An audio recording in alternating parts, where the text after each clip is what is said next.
Hello and welcome to Tommy's Game Table, and today we're going to be looking at making some cool little props, some handouts that you can give to your players to make their immersion in the game feel so much more real and as though they're part of the world that you're building.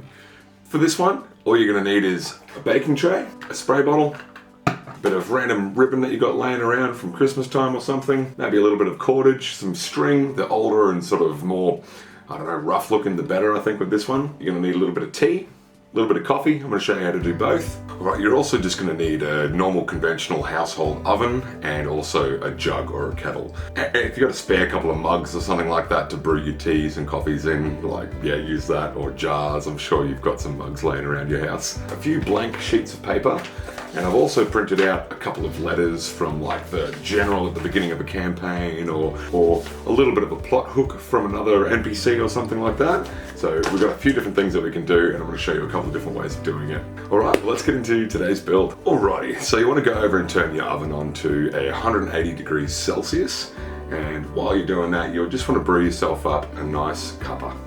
So it might be a bit obvious, but don't use any milk or anything like this. So with the tea stain, you're just going to be using tea bags and water, and same with the coffee, you're just going to use a little bit of coffee and water. Just make long blacks and black teas. So what you want to do, I want to do this one page at a time. I usually make these things as I need them. You can stack up probably anywhere upwards of 30 to 50 different sheets, but the ones in the middle don't seem to stain quite as well. So because I only use these for D&D games and stuff like that, I'm not using them for everything. I kind of just make them as I need them.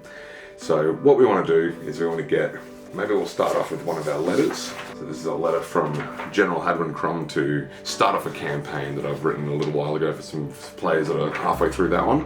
So you want to get your piece of paper, pop it in your tray, get you a little bit of tea, and you just want to pop it in there. So you want to pour a little bit of your tea straight onto the page into your tray.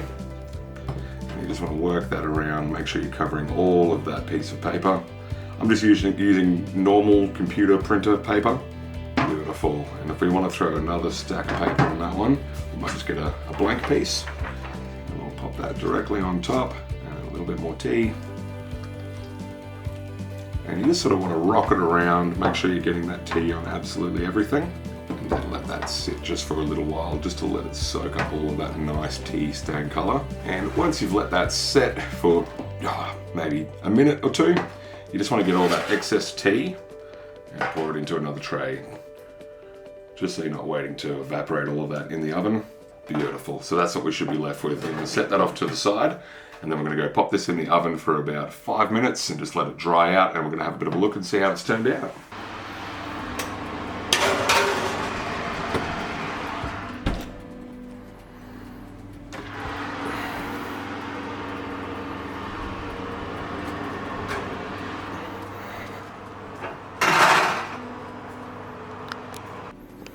Yeah, that's starting to look really cool. But what I've done is I've just put all the leftover tea into this little spray bottle. And we're just going to come through and just going to hit it a little tiny bit.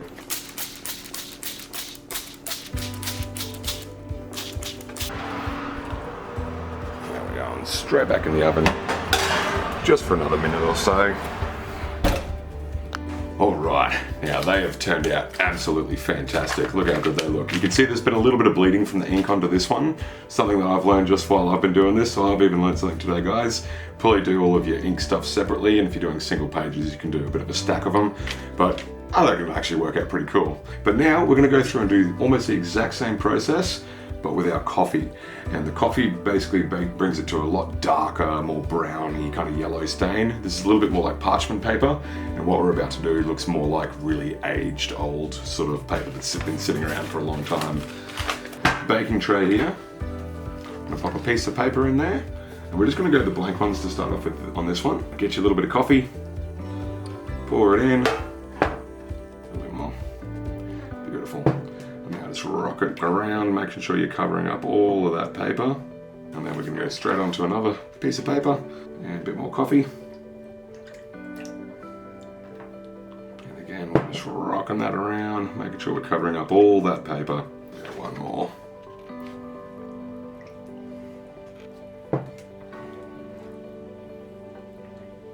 And the same sort of process as what we've done with the tea. Once we've got all that nicely covered, we're just going to kind of let that sit there in the liquid for about a minute or two. No real sort of severe time frame on it. If you want it to be more stained, leave it for longer. If you want it to be a little bit less stained, then don't put it in for quite as long. And again, if you're wanting to go like a deeper stain, again, you can also add more coffee into your brew as well, and that'll darken it up a hell of a lot more. And we're also going to show you another stage just to make this look even more aged again. So now that that's been sitting in there for a little while, we're just going to pour the excess into a spare tray. Set that aside. And we're going to go and pop this one in the oven again for 180 degrees for about 5 minutes, and we're just going to keep an eye on it and check it every 20 seconds or something to make sure you're not overcooking it. Alright, let's go pop this in the oven. Alright, now you can really see what I mean with, this is the piece that was sitting on top. It's got a really nice dark stain. Piece in the middle is not very stained much at all, and the one that was on the bottom was just that little bit darker. Just to give you an idea, if you prefer to do these one at a time, it makes a lot of sense, but if you're a little bit more time sort of constraints, it can also work to your advantage and you have a whole bunch of different parchment paper that doesn't look the same. But just like the tea one, I've put all the leftover coffee into this little spray bottle, and we're just going to spray a couple of pieces on here just to give it a little bit more character, especially that metal piece that didn't really get hit too much. And this time we're going to put that dark one more so in the middle. We're going to put that other one on the bottom again. More squirts, go in the middle, and then our bit of a lighter colour on top. I'm going to pop that back in the oven for only about a minute, so check it every 20 seconds or so, and we're going to see how it looks. Beautiful, and there we have it. That's fresh out of the oven. You can see once you've sprayed it, you get all these really nice patterns that just sort of break it all up and make it all a bit different. So yeah, there you go. In one batch, you got 3 very different looking pieces of parchment paper. Now, I'm just going to show you a couple of more little techniques, and then the world is your oyster, and you can do whatever you want with these applications. I'm going to get our tray back. I'm going to start with these Visages of Orcus. Players in my current campaign will understand why I'm printing out Visages of Orcus, but for you guys, it's just a cool symbol. But what we're going to do is we're going to have these facing back to back so we don't have too much of the ink bleed. So we're going to pop a little bit like this, and scrunch it up. Take them apart, scrunch them separately as well. You want to be careful not to rip them or anything, because you're already compromising the bonds of the actual material itself by scrunching it up. So just be mindful when you're sort of laying it back out flat again that you're not going to rip anything. Although, like we've seen in our channel, these little happy accidents end up turning into some pretty cool looking things, so don't stress too hard if you do rip anything. So again, we're going to pop these in back to back. So our first one's going to go down face down. Make sure it's as flat as it possibly can be. And then we're going to grab our coffee and pop a little bit in there. Beautiful. Same process as before. We're going to rock it round because we've got a few high spots. You want to be pretty vigorous with your rocking just to make sure you cover every little bit of that. Beautiful. And then this one's going to go down face up. Again, we're just trying to avoid a little bit of that bleed from the ink because it is going to bleed a little bit. We're going to line it up as best we can. And again, I think this is going to end up being a little blessing in disguise if it does bleed. So a bit more coffee, rock it around, get it all nicely covered. And we'll let that sit for, again, just give it like 20 seconds to a minute, however long you'd like to sort of have it stained for. And you can already see just how that's setting into those crinkled parts really nicely, and it'll almost be like a wash when you're painting a mini or terrain. It'll just seep into all the cracks and just give it a little bit of a different pattern, a little bit more character. All right, now I'm going to drain all the excess into our spare little pan here. And now we're going to go pop that in the oven for another 5 minutes. And there you have it. So that's the one that was sitting on top. That's one at the bottom. You can see that the ink is kind of bleeded through into this one, but it looks sick. It's turned out really cool. Alrighty, so that's just another cool way of doing it. I'm going to show you one more little technique, which is just a cool handy one to have in the arsenal, and then we'll move on to finishing these up and sort of seeing what we can do to really jazz them up to hand them to your players. Alright, so now I've just got a letter that's basically to one of my players from a dead colleague. So we want to make this one look as though it's been posted in the mail or something like that. So what we're going to do is we're actually going to fold this one. Not too much rhyme or reason, we're just folding it. But we want to be pretty severe with these folds, so make sure you really crease them in. And maybe just one more. Give it a little bit of roughen up while you're going. Don't want to scrunch it, but just roughen up a little tiny bit. Beautiful. Alright, and then just straight in with the coffee. Boom. Gonna rock that back and forwards. Rock it all around. I'm gonna let that sit for about a minute or so. Just soak up all of that coffee goodness. And now if you're worried about wastage and stuff like that, I reuse all the coffee, and we put them into spray bottles. You can also keep them in jars and stuff like that if you don't want to be going through coffee or wasting too much. So that way you've always got a little bit of something for your next project, whatever you're building. Now we'll let that sit for just a little bit longer, and then we're going to pop it in the oven again for 180 degrees Celsius for about 5 minutes. Alright, and that's how our letter from our dead colleague has turned out. It looks absolutely fantastic. Alrighty, so now you can kind of see all of them. These are a few coffee stained ones.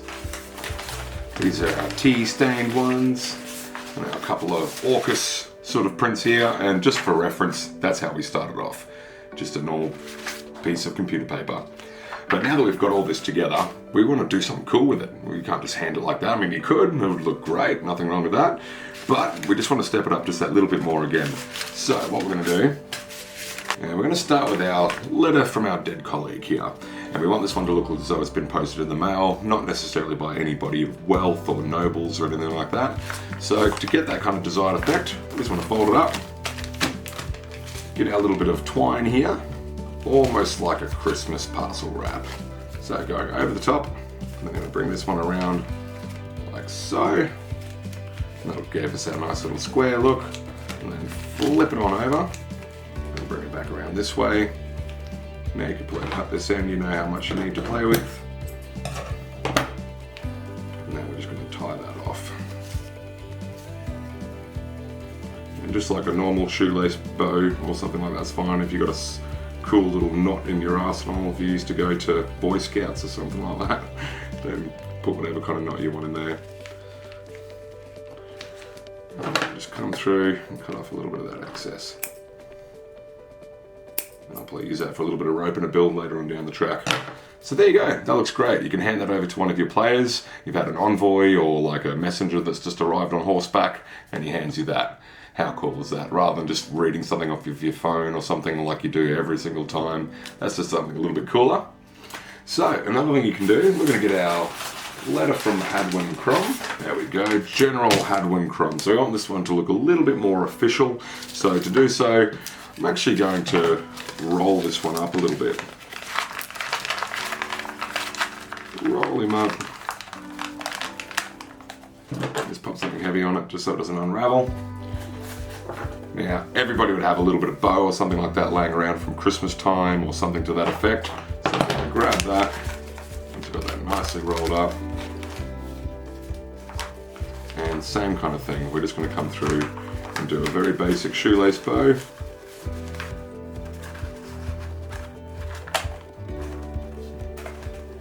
Beautiful. Again, it reminds me a little bit of like the scrolls out of Diablo 2. So something like that looks absolutely great. Unfortunately, I don't actually have any wax stamps or anything like that, but it's something I actually wouldn't mind owning. Maybe we should look at making one or something on the channel, because a wax stamp just looks so cool. It's like quintessential medieval fantasy movie. But just for one more idea, like we might get our Visage of AUKUS. And this one, make sure if you're underage, make sure you've got a parent nearby or something like that. We're going to grab a lighter and just come through and just burn the ends a little tiny bit.